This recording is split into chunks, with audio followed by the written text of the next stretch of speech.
Bueno, primero que todo, dar las gracias al Colegio de Abogados y Abogadas de Costa Rica, a su Comisión de Derecho Administrativo, a toda la organización por permitirme compartir con ustedes algunas reflexiones con relación a esta propuesta que hemos venido acumulando a lo largo de un periodo superior al año, tratando de ir generando, como se expuso en la mesa anterior a la hora de presentar el proyecto, algunas propuestas en aras de aclarar algunos extremos y por el otro darle mayor celeridad al tema del trámite del proceso contencioso administrativo. Dicho eso, yo tengo algunas consideraciones, por lo menos de las que he considerado más relevantes a partir del texto sugerido a modo de reforma del Código, y con base en ello he hecho algunas reflexiones, no necesariamente abordando todos los artículos de la propuesta, pero sí, insisto, los que de alguna forma nos han llamado más la atención en cuanto a la posibilidad de reformarlos. El primero,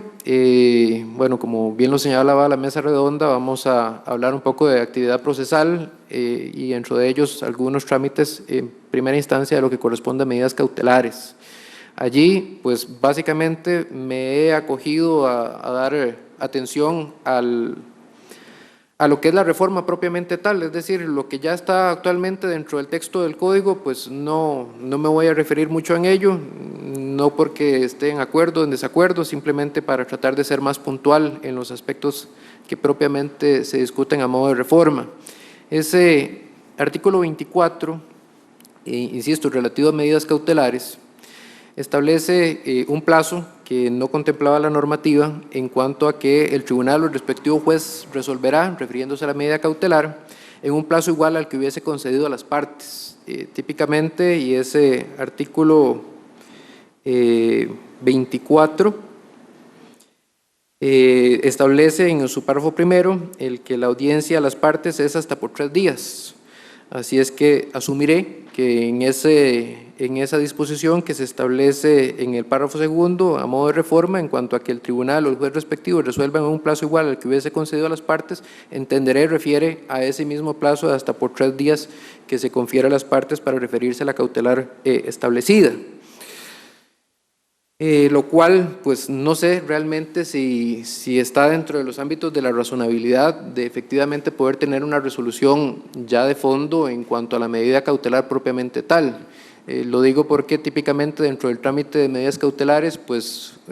uno como abogado litigante estila establecer las provisionalísimas o efectivamente unas antecausas, unas sin altera parte, sin darle la audiencia a la parte, de manera que las mismas se dispongan provisionalmente mientras se resuelve la de fondo. Y no sé si realmente estaríamos, si es que estoy entendiendo bien la propuesta, hablando de una potencial resolución dentro de ese plazo que me parece ideal en efectos de toda vez que la medida cautelar típicamente, como ya lo sabemos, refiere a de alguna manera tutelar situaciones que pueden generar daños graves, sería ideal, pero no sé si estaríamos dentro del ámbito de lo razonable. Dentro de ese mismo artículo 24 se incluye en el párrafo tercero el que el juez determine que la medida cautelar es temeraria en el auto que resuelve sobre su improcedencia, condenando a su promotor al pago de costas. Ya doña Gretel ya me dijo, ella está completamente a favor de la condena en costas. Yo evidentemente no estoy tan a favor, pero no por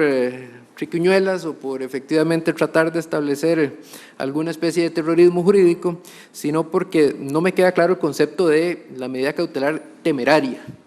Es decir, no sé cómo darle contenido a esa disposición. Normalmente, y con vista a lo que ya establece el Código actualmente en su artículo 21, y en adición a lo que señala el artículo 22, allí se refieren a los típicos 3 requisitos fundamentales a la hora de imponer una medida cautelar, y uno de ellos, refiriéndose a la apariencia a buen derecho, refiere de alguna medida a que la pretensión no sea totalmente carente de seriedad o palmaria, de manera palmaria carente de seriedad o temeraria, pero no sé si se refiere a ese concepto de temeraria o se refiere a que de alguna forma pueda apreciarse que hay un abuso de derecho, no me queda claro, por eso allí tenía estas reflexiones. Típicamente a la hora de hacer el análisis de ese requisito en particular referido a las medidas cautelares, pues siempre se habla de que esa apariencia de buen derecho refiere a ese juicio hipotético de probabilidad en cuanto a la existencia de una situación jurídica sustancial o al éxito eventual de la pretensión en la sentencia definitiva, de manera de que ante esa circunstancia pues se conceda la tutela cautelar bajo esos supuestos, además de cumplir con lo que ya sabemos de los daños graves, sean actuales o potenciales, y la ponderación de los intereses. Pero el criterio, por lo menos a como está planteado dentro de la propuesta, refiriéndose a que el juez determine que la medida cautelar es temeraria en el auto que resuelve sobre su imprudencia, condenará a su promotor al pago de costas. Entonces, me queda, ciertamente, pues yo nunca he sido juez, no he tenido que lidiar en este mundo del derecho a partir de esa trinchera, pero sí soy consciente de que muchas veces uno se topa con algún elemento, algún ornitorrinco extraño que uno no le haya ni pies ni cabeza para efectivamente determinar si darle curso o no darle curso, pero no veo, por lo menos no aprecio el beneficio de esa determinación. Ya evidentemente, si no se cumple con ese aspecto de la apariencia de buen derecho, pues suficiente sanción con rechazar la medida. No veo el tema de la determinación de costos porque a su vez determina un juicio respecto a la temeridad o no, que no sé si podré discutirlo en otra instancia, de manera que esa eventual condena no me sea aplicable. En el artículo 30, también referido a este tema de medidas cautelares en el ámbito de la actividad procesal, pues se señala que el Tribunal de Apelaciones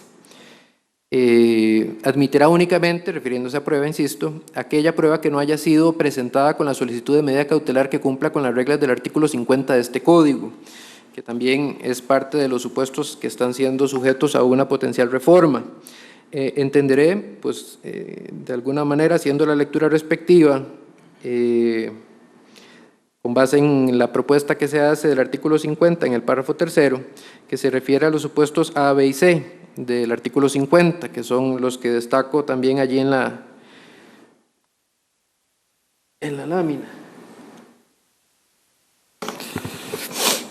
Que sean pruebas de fecha posterior, que no haya sido posible aportar con anterioridad o que sirvan para combatir, dice el texto expresamente, excepciones del demandado o constituyan una prueba complementaria. Evidentemente, pues entenderé en principio, queda claro el tema de que sean pruebas de fecha posterior, el que no haya sido posible aportarlo con anterioridad, en el tanto no sea imputable a la parte. Me quedan algunas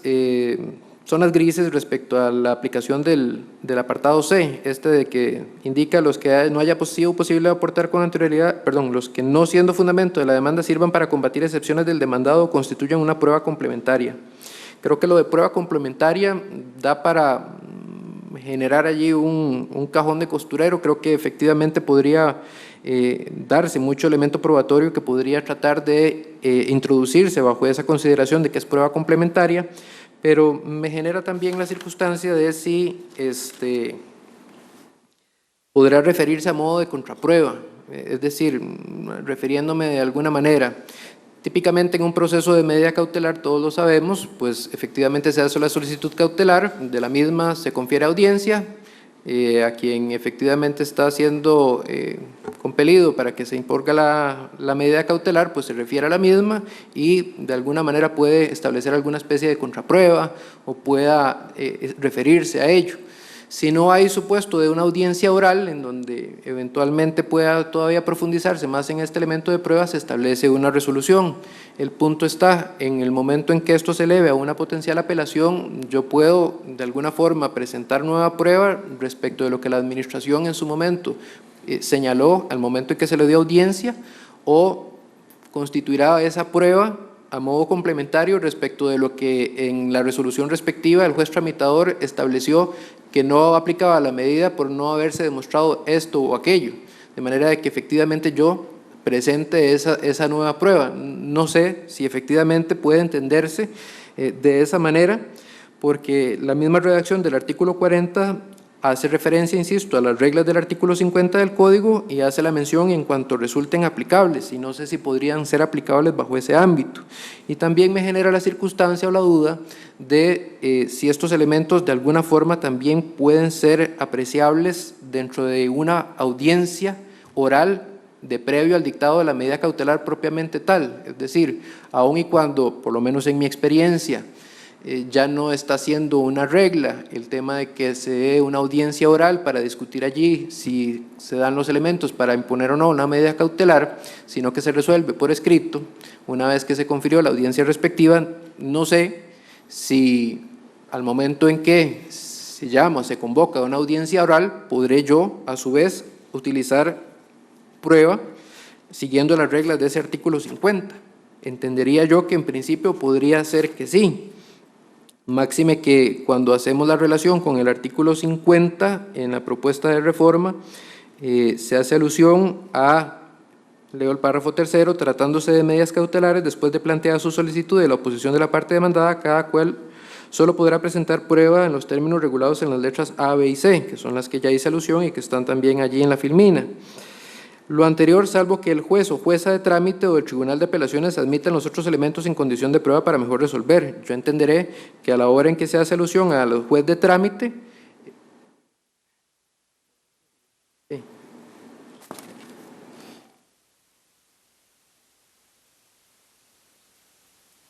se hace alusión al juez de trámite, entenderé que también podrían darse los supuestos de introducir esa prueba en el supuesto de una audiencia oral. Tengo por lo menos esas inquietudes.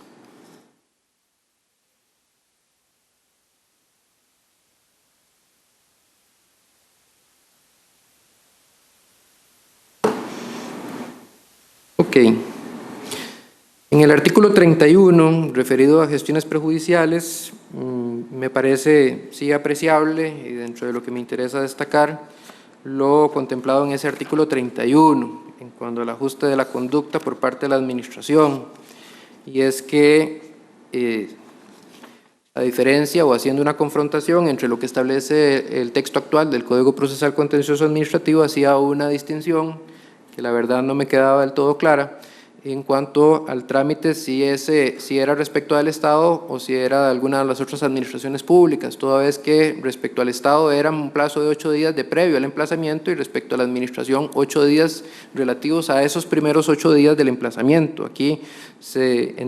hace un trato igualitario y hablamos de administración pública en un sentido más amplio sin hacer esas distinciones, lo cual me parece adecuado. Como otro elemento que destaco de ese artículo 31, en la propuesta que se hace a modo de inciso 5, que expresamente señala si el recurso ordinario, en el supuesto en que se hayan establecido recursos contra el acto final, es resuelto expresamente, el plazo para formular la demanda establecida en el artículo 39 de este código se contará desde el día siguiente a la notificación respectiva. Me parece prudente, aunque de alguna forma mi entendimiento siempre había sido ese, con vista en lo que establece el actual artículo 31.7 y el 33.1 del Código Procesal Contencioso Administrativo, de que en el supuesto en el cual yo como parte interesada facultativamente decido agotar la vía administrativa,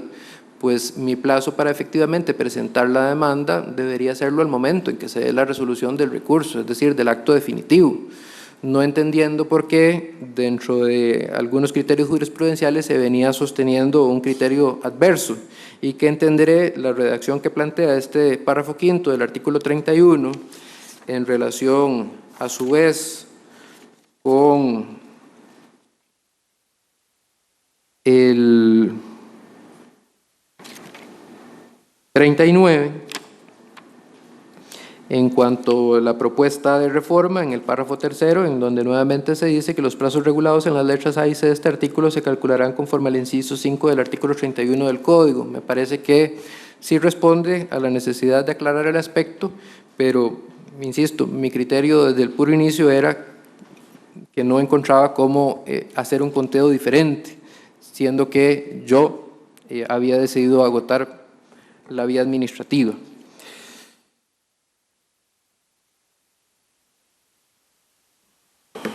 En el artículo 58 de la propuesta y 58 bis, pues allí destaco evidentemente el tema de la estimación del proceso.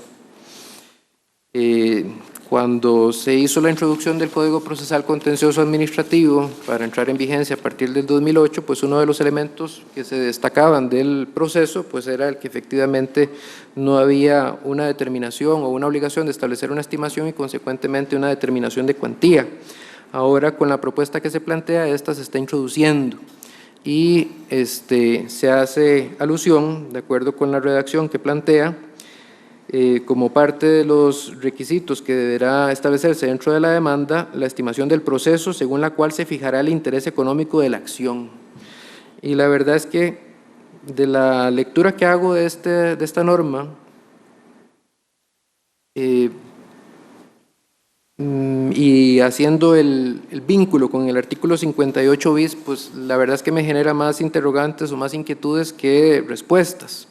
Y es que entenderé, por lo menos de lo que ha sido el ejercicio ya digamos de carácter o de lectura integral de todo el texto de reforma, esta estimación pues va dirigida también, creo que también Jorge lo señalaba en la mesa anterior, esto tal vez con mayor profundidad en la mesa redonda de mañana en cuanto a ver posibles vías de impugnación de acuerdo con la determinación que se haga la cuantía, pero no me queda claro, y sobre todo a partir de la lectura del 58 bis, cómo es que efectivamente yo hago esa determinación, porque, por ejemplo, en el artículo 58 bis punto B se dice que cuando se solicite solamente la anulación del acto se atenderá al contenido económico del mismo, para lo cual se tendrá en cuenta el débito principal y los intereses al día de su interposición.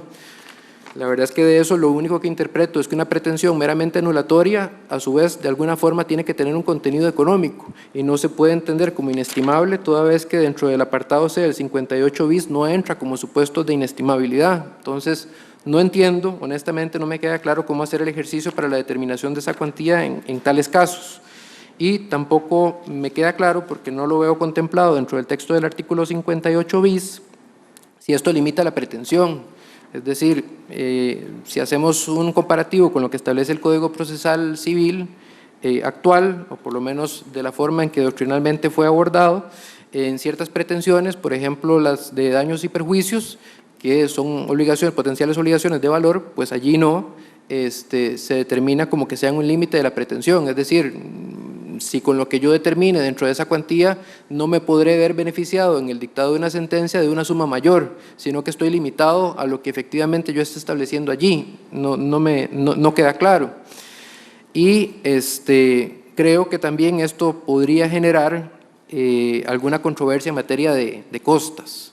¿Por qué? Porque típicamente, por lo menos en mi experiencia, cuando he tenido que ir a un proceso contencioso en donde tengo una pretensión anulatoria y por alguna razón no lo gano,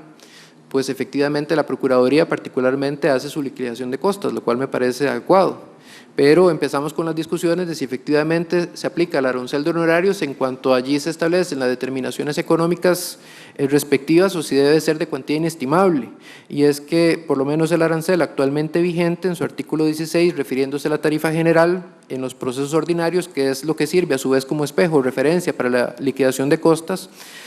habla de los procesos, entre ellos el contencioso administrativo, cuyo contenido económico sea determinable. Y entonces me parece que la lectura que uno puede hacer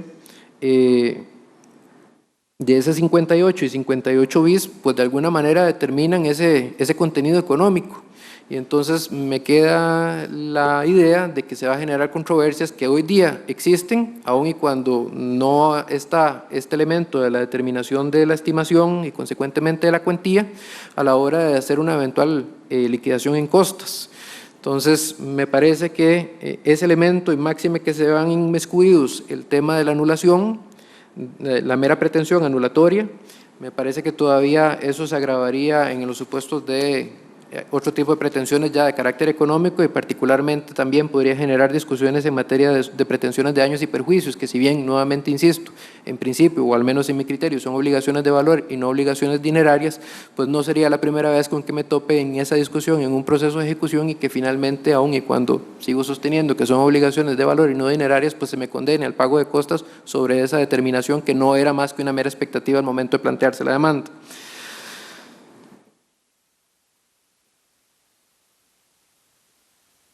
Bueno,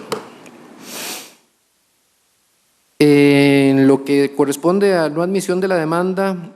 relativo al artículo 62 del proyecto que estamos discutiendo, pues allí se alude a los supuestos de la demanda improponible del artículo 35.5 del Código Procesal Civil. Allí, pues, tenía un comentario, pero cada vez se me hace más corto el tiempo, tenía un comentario en cuanto a que típicamente, por lo menos el artículo 62, empezaba diciendo en su texto actual y dentro de la propuesta también de reforma, se hace alusión a que cuando el juez o la jueza tramitador lo considere procedente, declarará no haber lugar a la admisión de la demanda, cuando conste de modo inequívoco y manifiesto, y ahí vienen los supuestos. Por lo menos en doctrina, yo había entendido en la doctrina procesalista de que tienen carácter diferente lo que es la inadmisión de la demanda de lo que es propiamente una demanda improponible, que la inadmisión de la demanda pues era típicamente ante algún supuesto de carácter formal y que permitía la sucesiva presentación de la demanda, mientras que en el caso de demandas improponibles, estos ya a su vez constituían, en el caso de que la misma fuese determinada, una resolución de fondo con carácter de cosa juzgada, material. Y entonces, ante ese supuesto,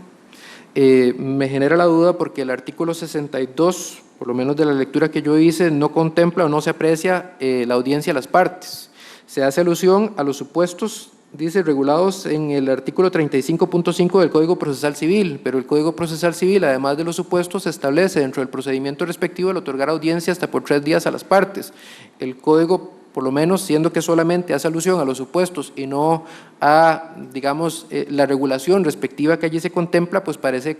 de una audiencia, y sumado a ello me genera también la duda si cabría o no recurso en cuanto a una resolución que declare una demanda improponible.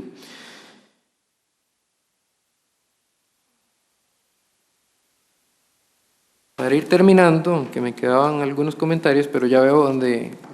Joaquín ahorita me saca la cartulina roja.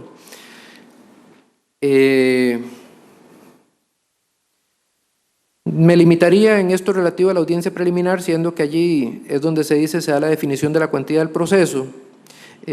Haría mías las palabras que en ese sentido señaló doña Gretel en cuanto a la posibilidad de impugnación y que eso de una vez implicaría la suspensión de la audiencia.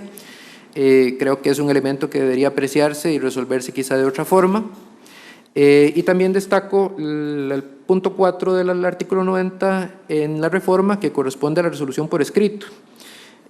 Allí me parece, yo hace un año sentado, o más bien allí de pie, señalaba que me parecía prudente que en algunos casos, tal vez no como regla general, pero sí apreciables, se pudiese determinar que los términos de la audiencia preliminar fueran resueltos de manera escrita.